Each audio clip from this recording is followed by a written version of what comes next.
different ways, right? It's not always about buying, it's not always about borrowing money from the bank or from a mortgage. This is effectively leveraging a deduction, right? It's like you have a deduction and it's, say you donated or, you put $50,000 into some kind of charitable giving. Instead of getting your 50 grand here, like you normally would, now you're getting like 250 grand, right? That's what's so compelling about this. And hopefully, I know some of you kind of seemed like you were getting a little confused, but that's basically what this is. Right? So if you take 50 grand and it may come in, you put in 50 grand, you may get a $250,000 deduction, up to 50% of your AGI. So do the numbers on that. I know a lot of you are W-2s, it's applicable to all that. And I think to simplify that, like what Buck has done, that means that you can essentially pay the top half of your tax bill for anywhere from 50 to 60 cents on the dollar, essentially. And, we'll talk about, there's some, this is a terrain that you have to be very careful with, and I'm sure people will have questions on that during the Q&A session. But thanks, Jim. Sure. Next, I want to shift gears a little bit because, one of the things that I find with people who are making, a lot of money, but, through medicine or any other professional activity where you're really focused in on, your specialty, is that you get out, you're making a bunch of money, and you sometimes forget some of the little things, like, protecting your backside, In other words, asset protection. So one of the things I'm always amazed by when I talk to people in our investor calls initially is that people are making a lot of money but don't have very good asset protection. This is so critical, I can't even tell you. And I have been in some recent situations where, asset protection has been really very key to some business, some businesses that went south. But this is really critical for everybody in this room because it's not just about, making your money and how much you keep, but also make sure if somebody sues you that you have some protection against that as well. So I want to introduce to you my asset protection attorney, Doug Lodmell. Now, Doug is great because not only is he very smart in what he does, but he's also very practical. You can understand. One of the problems with people in this space is it's very difficult to understand what they're talking about, right? It's like being in like a law class and you're trying to figure out how this pertains to you. Well, Doug has made this very, very practical. He's very good at explaining this, and I think his approach is incredibly useful because it's the kind of thing that you need in a knife fight, right? It's not about what's going to be in a law exam or something like that, but the practical stuff that's going to save you if you're in a knife fight for some kind of lawsuit. So anyway, Doug Lodmell, please.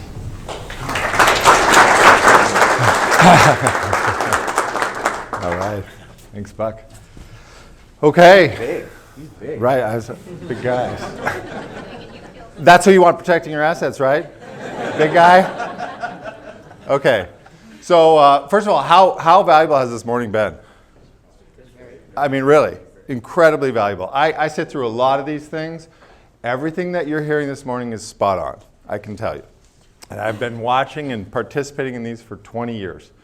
So I have a presentation, but something Buck said this morning and what Dave said, I want to tell a story. Is it okay if I tell a client story first?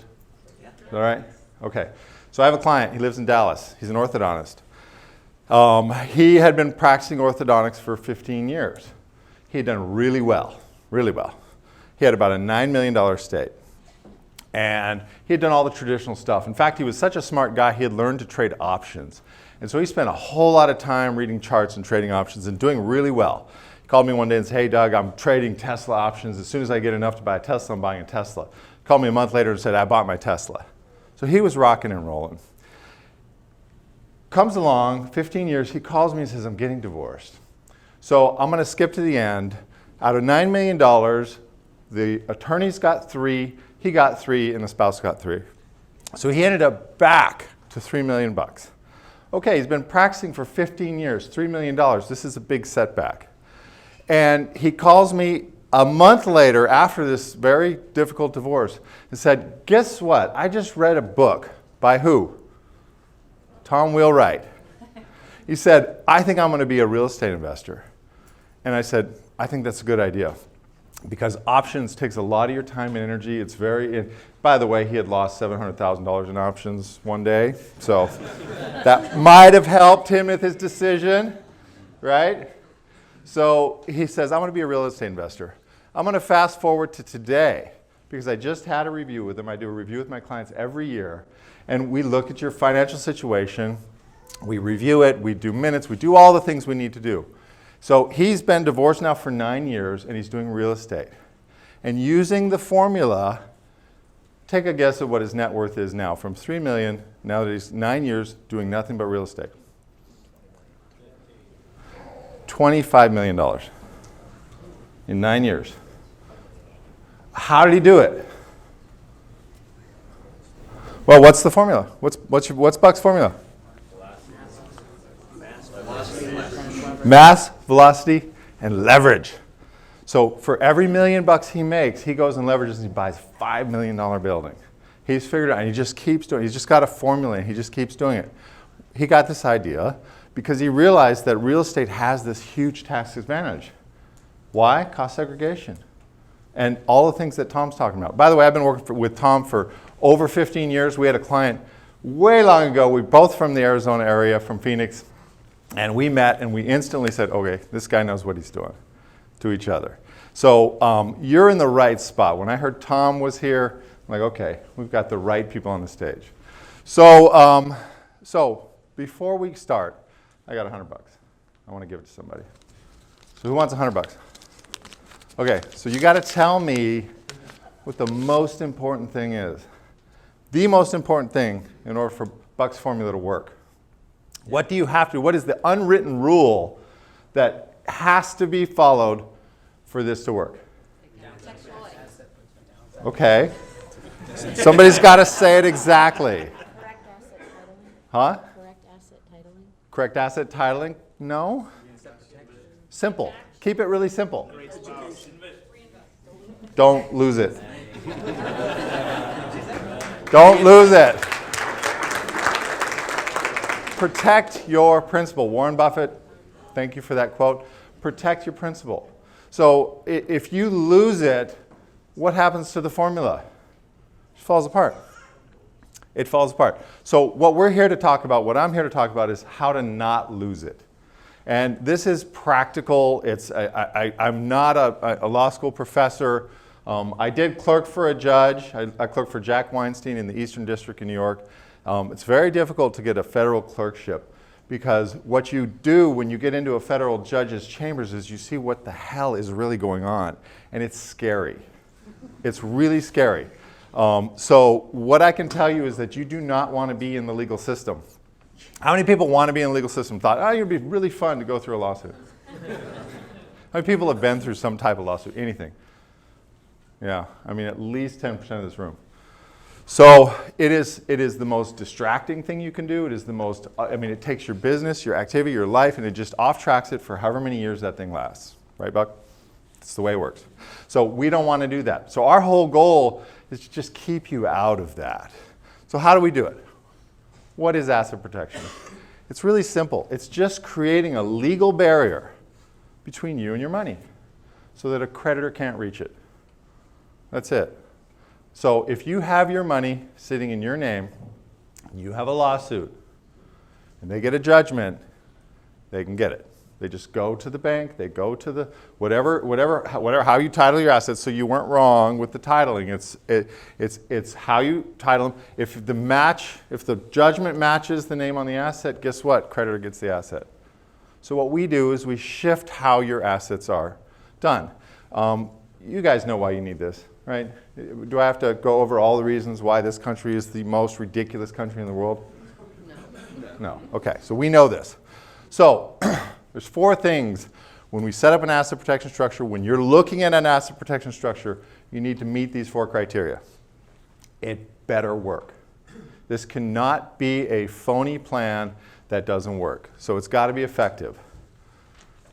How many people want to set up a structure where they don't control it? You up for that? No, you want to control your assets because you need to be making these decisions. Everyone I know, every client I have wants to keep control of their assets. The cost needs to be reasonable, and it's got to be sustainable. You don't want to set something up that is okay, I'm feeling pressured right this second. I can do this, but then when the issue goes away 3 or 4 years down the road, you're like, ugh, what a pain in the butt this is. And you don't want there to be just a ton of IRS compliance. Nobody wants that. You don't want to have to file 15 extra forms and do all the things that create lots of work for your CPA or yourself. So, what are the tools that we have? Well, I'm going to talk about 3 of them. There's more, but I'm going to talk about 3. Limited liability company. Who has one? Oh my God. Okay, so like 90% of the room. So you know what this is. Do you know what the benefit of it is from an asset protection standpoint? Somebody say it. I don't have another 100, but. Charging order, right. So what's a charging order? Charging order says that if you get a judgment against you and you're a member of a limited partnership, the judgment holder cannot go in and force a liquidation of that partnership. They can get a charge against your interest. That's it. Now, that's really good. That means they can't just come in, grab the underlying asset. They can get a charge. When do they get to fulfill that charge? Liquidation. When there's a distribution. Yeah, liquidation or some kind of distribution. So it's not a complete solution, but it's a really good roadblock. Does a good first level. How about a limited partnership? How many are invested in some type of limited partnership? Okay, good. Now 80% of the room. What's the benefit from an asset protection standpoint of a limited partnership? You don't have liabilities on that. No, we just said it. Charging order. Yes, same thing. Guess where the LLC got the idea of putting a charging order protection in the law? From the limited partnership. The limited partnership is an older tool. The limited partnership was first. We didn't get LLCs till the late 70s. The limited partnership has been around for 20 years before that and used extensively. So there's a distinction though. With a limited liability company, you have members. With a limited partnership, you have partners. Limited in general. Somebody said general partner gets liability, limited partners do not. It's very important because there are times when you want a limited partnership and there's times when you want an LLC. And I'll explain. Now the last tool is the key. This is the knife fight tool. This is your knife. And this is called an asset protection trust. So how many people know what this is or have heard about it at all? Okay, good. 35% of the room, right? So we're going to talk about that because this is really important. These other 2 tools are great, and if you've got $500,000 of assets to protect, we'll probably just stop here. But once you get into the million and plus of assets to protect, we need to go further. We need to do something that gives you more of an edge, and we'll show you exactly how that works. So we just talked about it. The LLC is great for individual assets. It's great to wrap them up. It's like a Ziploc bag. So if you have a barrel and you're going to put all your assets in there and your assets are apples, and you have an apple and it comes off the tree and you look at it and you're like, not 100% sure this doesn't have a worm in it. If I throw it into the barrel with nothing around it and it does have a worm, i.e. a mold problem or a liability or a fire or anything happens, what happens to all the rest of the apples in the barrel? They're all contaminated. Had a guy in California, he had $3 million properties in one LLC, and one of them had a $5 million mold contamination. That was bad, right? Because now all 3 properties are subject to the one property's liabilities. And that exceeded his $2 million of insurance, so it was a bad situation for him. So we use those to segregate assets. We use them for risky assets, anything risky, an office building, your practice building, your rental real estate, your investments, etc. Could even be a separate business that you do, your surgery center, of course, all those things. Charging order protection, just great. We like it. We want to use it. We're going to use every tool we have. And so, fantastic first level tool. The limited partnership is even better when we go up a level. So the limited liability company is down here for all these risky assets. The limited partnership in an asset protection context we use as a holding company. So it holds the family assets. So it holds the interest in the LLCs. It also holds the other limited partnership investments. So if you invest with Dave and you get a limited partnership interest, where does it go? Into your limited partnership. So what you've actually done is you've doubled up on charging order protection. His inherently has charging order protection, inherently built in, which is why, by the way, I love limited partnership investments. It's instant asset protection right from the get-go. So it's good. Now put it inside of a second layer of charging order protection, one that you don't control, one that you do control. We use Arizona for our holding companies. You're all familiar with the idea of jurisdiction shopping. You find a jurisdiction that meets your needs. So corporations, if you're going to go public, what are you going to use? Delaware, right? If you want privacy, what are you going to use? Wyoming, Nevada, right? So if you want charging order protection, Arizona. Arizona is a great jurisdiction. If you want simplicity of management, Arizona. So every state I know of in the union has you have to go online every year, fill out a form, tell who the new members of the entity are, pay a fee. Arizona, you don't have to. Nothing. Once you register a limited partnership in Arizona, there's not another filing to be done. It's amazing. And I have thousands registered. So from a standpoint of making sure there's never a snafu and I get one dissolved for failing to go online and pay the $80 or the $150, it doesn't happen in Arizona. You'd be surprised how these little things, removing moving parts that cause failure, is so key. So every time you can remove a moving part, a point of failure, remove it from your systems. You can include family members. This is a great way to give money to your kids, to start including them into things. And if you work with Tom, how many people are working with Tom Wheelwright? Okay, not enough. Right? Everybody in here should be talking to him, even if you just need to have that first conversation. There are ways in which this is used to shift income from active to passive using family members. So it is great for that. We can also use it to add privacy to your assets. Now, not everybody needs that, but some people do. And we do that by adding a Wyoming LLC into the structure as the general partner. The only partner required to be listed in the Arizona filing is the general partner, not the limited partner.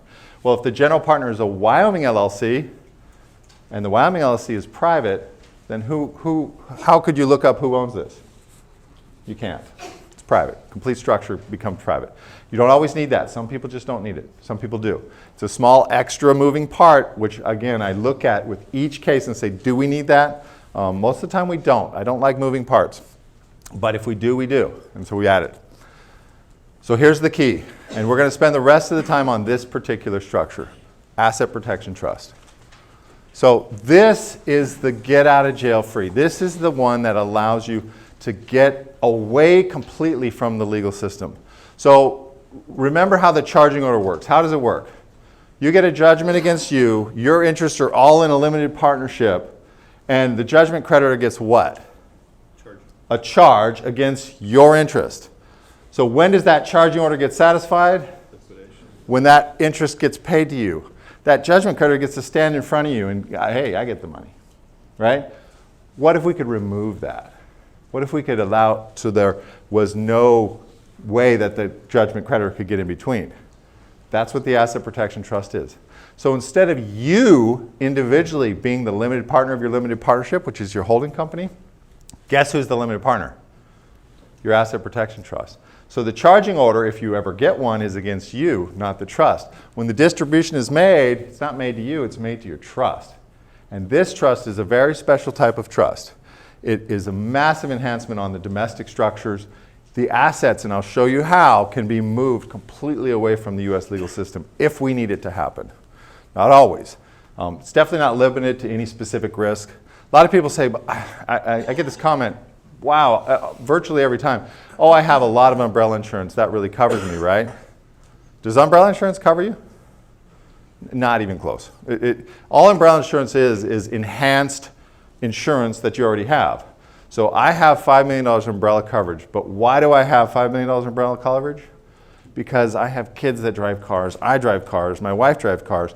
Car is the number one reason to have umbrella insurance because it just basically gives you an extra $5 million of auto insurance. That's all it does. It does not umbrella, it's misnamed. It does not create an umbrella of insurance over all your risks. It enhances your existing insurance, period. So your home insurance and your auto insurance is the only thing that it improves on. It's super cheap though. For $5 million, it's like $900 a year, because all it's covering is my cars and my house. So I buy it because I can't tell you how many times I've seen car accidents devastate people. If you don't have umbrella insurance for your car and maximum car insurance, then you are risking everything. Do that, because cars are incredibly dangerous. Again, privacy and protection. So what is an asset protection trust? It's called an SSST, which what means is a self-settled spendthrift trust. All that means is it's settled for yourself. So you created it for yourself. Spendthrift means that, and creditors can't reach it. That's all it is. It's a self-settled spendthrift trust. You're creating a trust for yourself which creditors can't reach. So there's two ways you can do this. You can do it offshore, or you can do it domestically. And I'm going to explain both, because for me it's very important. I go to the dentist and they say, you need a root canal. I say, okay, explain it, top to bottom. I want to understand everything. Show me the x-rays, show me everything, because that's how my mind works. I want to understand it. So I want you to understand the pros and cons of both, because it's very confusing out there, and this particular area creates a lot of confusion. So let's talk about each, the pluses and the minuses. So offshore, this was created way back in 1984. The Cook Islands was the first jurisdiction to create a statute that said, if you settle a trust in our jurisdiction, here are the benefits. So first, statutory non-recognition of any judgments, including the US. So they cannot recognize. So if that judgment creditor comes down to the Cook Islands and says, hey, I got this fantastic judgment from the Supreme Court of the United States, Cook Islands does what with it? Trash can. Zero. It's worth zero. You have to start your case all over. You have to prove your case beyond a reasonable doubt. Is anybody familiar with what that standard is? What's the beyond a reasonable doubt standard? It's the criminal standard. It's the murder standard. It's the 99.9% sure that this is what happened standard. That is not our civil standard. Our civil standard is called preponderance of the evidence, which just means 51%. So they have changed it to the murder standard, the hardest possible standard to meet. Suffice it to say, it's not meetable in a civil case. It's just not meetable. There's no contingent fees down there, so there's no attorneys, so they can't get a lawyer for free to try to do this. You guys see the billboards around here? I mean, it's insane, right? This is a huge industry. You can't amend your claim, so there's a strategy in the United States for those lawyers on the billboards to track people in. In Florida, we have a billboard called whocanisue.com. It's like, are you kidding me? Whocanisue.com? It's like, come on in and we'll work it out together. So what they do is they go, okay, I think we might have something. You did what? You worked one day there? Okay, that's good enough. Let's go ahead and file the lawsuit. We're going to make some generic claim that they literally have boilerplate in the printer. By 4 o'clock that noon, the lawsuit is filed. And then they do what? They start fishing. They do depositions. They do all this stuff. And by then you're just like, if you're the target, you're saying, how much is it going to cost me to just get out away from this? And they keep amending the claim and amending the claim and amending. You can't do that in the Cook Islands. There's no fishing expeditions. And if you lose, which you're really sure to lose in this system, you got to pay all the costs and fees of the winner. That's very different than the United States. If you lose a lawsuit here and you spend $500,000 defending and you end up winning, this guy who sued you, you blew him out of the water, you won. It makes sense if he has to give you back your $500,000, right? That's called loser pays. The loser has to pay the other side's legal fees. We don't have that in this country. You pay your own, regardless of whether you win or lose. Who set that up, by the way? Lawyers, the lawyers. They set that up. They're like, hey, wait, that would really dissuade lawsuits. Let's get rid of that. So we don't have a loser pay system. If we just implemented this one thing, lawsuits would drop by 90% in this country tomorrow. If the lawyers had a financial risk, then they wouldn't be filing all this totally bogus cases. But they don't. They have no risk whatsoever. It's risk-free to file lawsuits. And statute of limitations in the Cook Islands is 1 year. I mean, by the time you get down there, you can't even file the claim. By the time they figure it out, it's over. Right. So there's really no chance for them. So what are the advantages? Super effective. I mean, super effective. What are the disadvantages? Yeah, control. Who needs to control this for this to work? Trust company in the Cook Islands needs to control this. You can't control it because if you control it and you're standing in front of the judge and you have the control, what's the judge going to say? Hey, I don't care what the document says, get that money back. And you have to do it. So you got to give up control. What else? It's expensive. Yeah, I mean, this is 30, 50. New York, it's $100,000 to set one of these up. And compliance. Because it's a foreign trust, there's a whole set of compliance requirements that you have to go through every year. Failure to file that is, are you ready for this? Failure to file the compliant documents on a foreign trust is 40% of the trust assets. What is rule number 1? Don't lose it. So if you lose it by failing to miss a filing, I mean, that would be bad. By the way, when all that foreign bank account stuff happened, remember when the government forced the banks in Switzerland to start revealing some of their clients? There were people hiding money there. Guess what their risk was? They didn't file the right paperwork. So the government had all these fees. They were going to lose all their money. So they had this voluntary disclosure and tried to clean it up. So if you need to be offshore, is there a better place? There's no better place. But if you don't need to be offshore, should you be subjecting yourself to all this just because you might have to? Well, we have to judge that with every case. Some clients, yes. Okay, well, maybe we have a solution here, the domestic option. So this is newer. Alaska said, wow, this is working really well. There's a lot of people going offshore. I mean, we're practically a foreign country, right? Why don't we just pass a statute and we'll become a domestic asset protection jurisdiction? Well, once Alaska did it, you know Wyoming and Nevada and Delaware, they couldn't be left behind. They're like, no, we're going to do it too. So now we have 16 states. We had 17, but New Hampshire actually backed out of it. They went the other way. So we have 16 US states that say, hey, we can all do this. And they drafted their statute in very much the same way. But there's a problem. What's the problem? What's the difference between Alaska and the Cook Islands?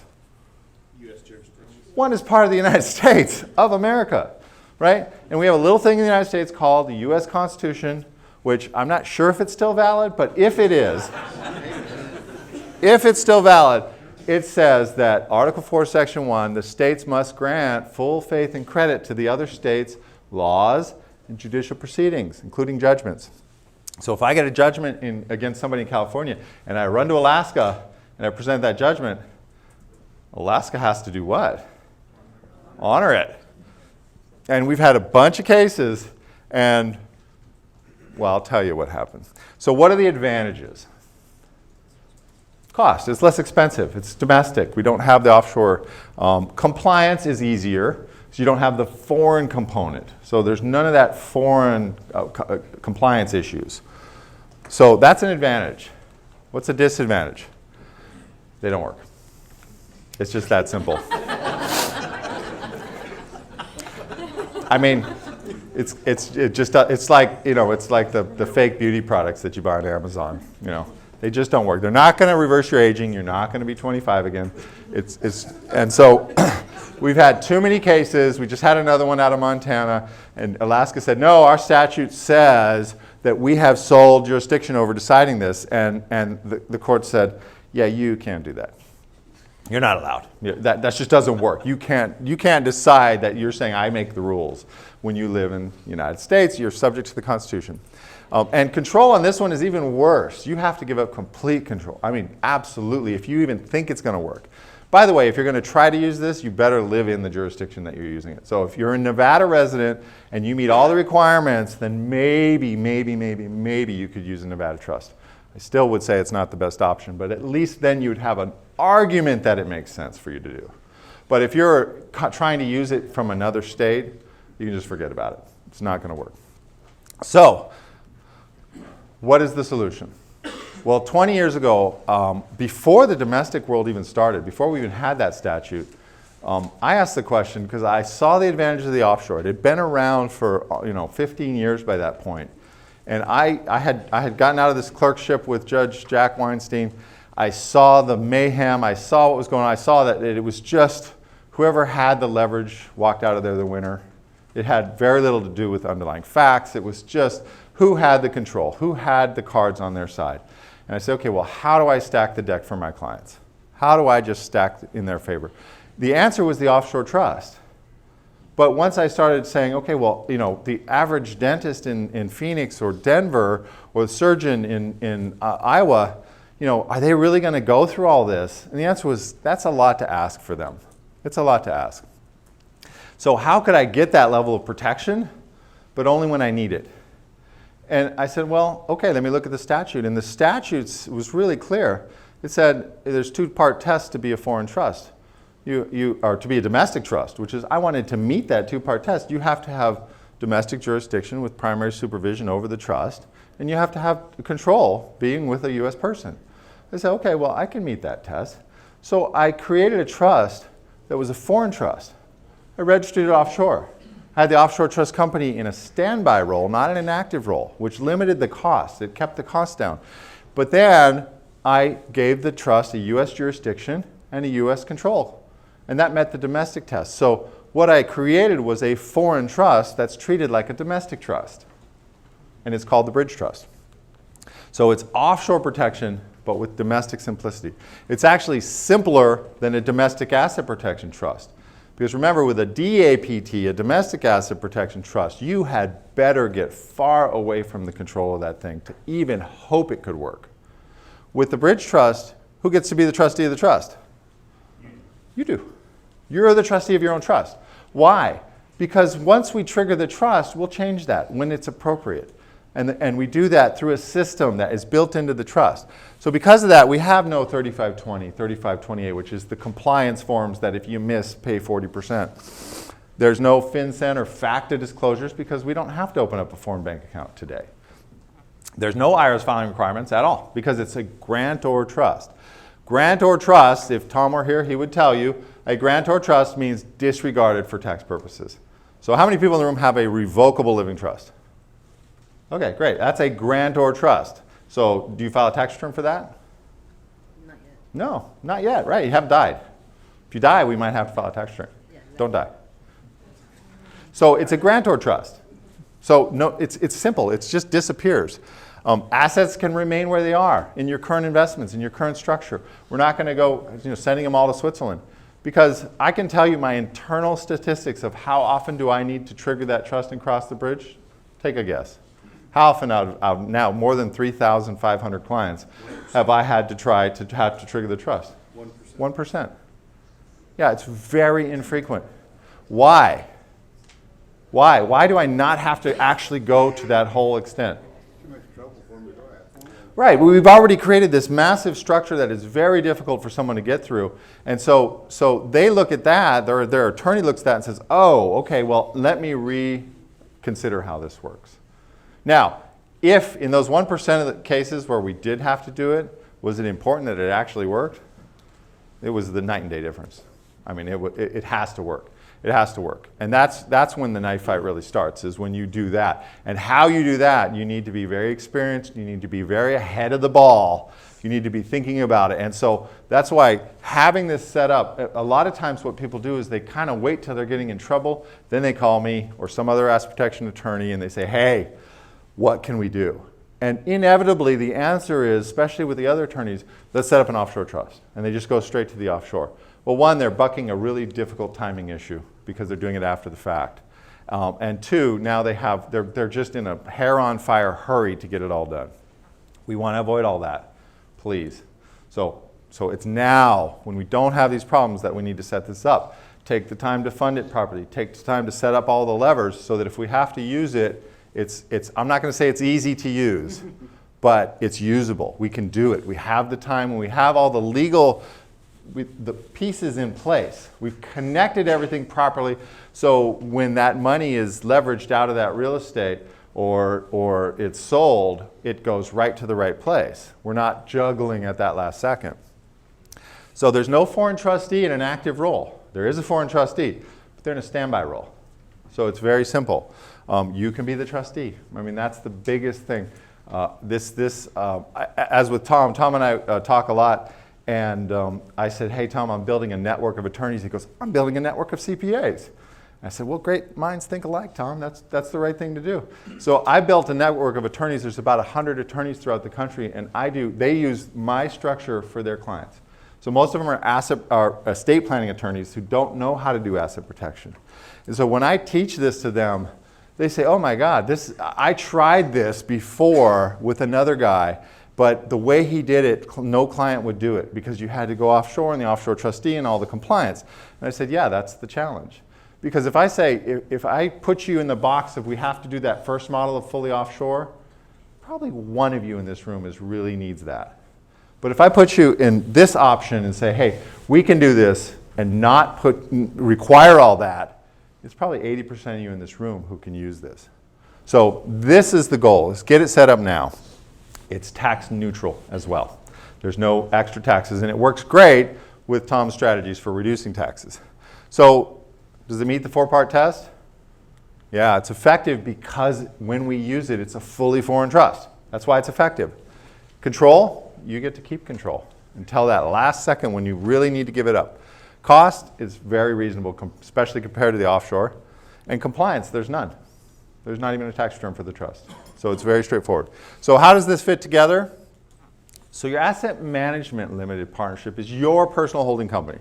That's where you're going to put your assets. You're going to put your other limited partnership interests in there. Your LLCs are going to go in there.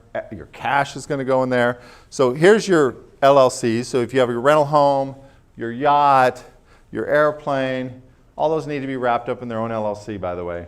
Don't own a plane in your own name. Those go in there. The bridge trust is here, and you still are going to have your revocable living trust. You're still going to have your estate plan.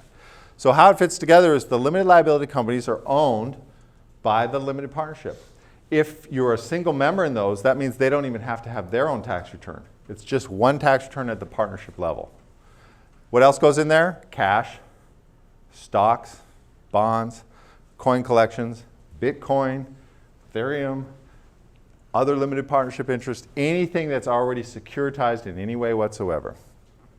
So who controls this? You control it.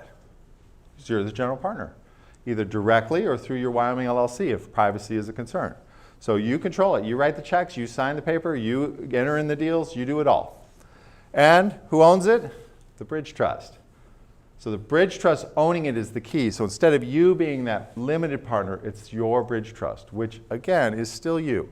So at this point, one of two things is going to happen. You're either going to die, in which case it's going to pass through the revocable living trust. You're going to have all the tax benefits that you normally expect, which is to distribute the assets smoothly, maximize your exemptions, avoid probate, smoothly pass all those assets, right? And if you're smart, we can even keep this structure in place for your kids. The other option is we have some kind of crisis. And if that happens, we move it to the bridge trust, which it is already owned by. So this idea of fraudulent conveyance, this idea that if you convey an asset with an intent to delay, hinder, or defraud a creditor, what is a conveyance? Changing ownership, right? Changing legal title. Have we conveyed an asset when we do the crossing of the bridge? No, the bridge trust already owns that asset, so there's no conveyance at that point, which is why this is so important to come now and set it up. Do your research now, figure it out. Because if you wait, you're going to run smack into a conveyance issue. And that changes the game, especially domestically. And also, your time frame usually becomes too tight. So it's very important if you're going to do this, to do it now. So, questions? Yes? Properties that you didn't have in an LLC and in your individual names, you can convey those into this bridge trust? Yeah, so properties you don't have in an LLC, yeah.